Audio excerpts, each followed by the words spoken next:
Anthony Browne, Piggy book.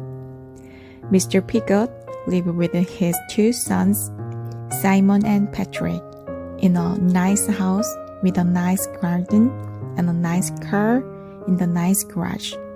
Inside the house was his wife. "Hurry up with the breakfast, dear," he called every morning, before he went off to his very important job. "Hurry up with the breakfast, Mom," Simon and Patrick called before they went off to their very important school.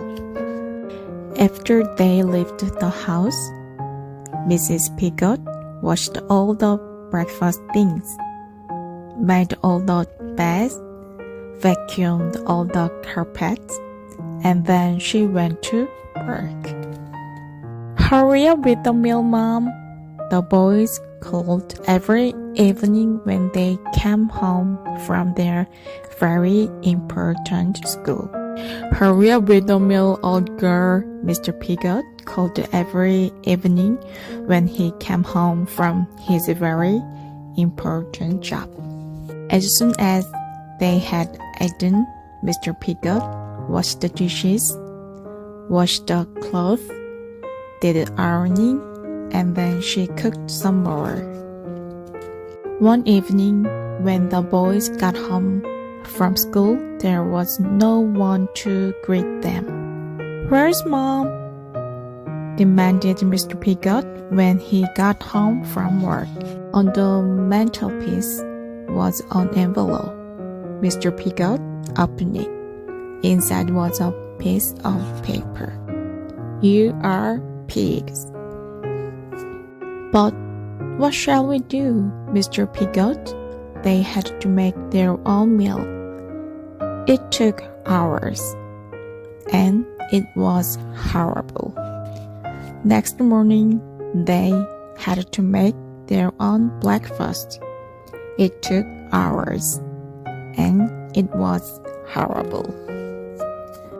The next day, and the next night, and the day after that, Mrs. Piggy was still not there. Mr. Piggy, Simon, Patrick tried to look after themselves. They never washed the dishes. They never washed their clothes. Soon, the house was like a pig's. "When is Mom coming home?" squealed after another horrible meal. "How should I know?" Mr. Piggy grunted. They all became more and more grumpy. Night, there was nothing in the house for them to cook. "We will just have to root around and find some scraps," thought Mr. Piggy. Just then, Mrs. Piggy walked in. "Please come back," they snuffled. So Mrs. Piggy stayed. Mr. Piggy washed the dishes.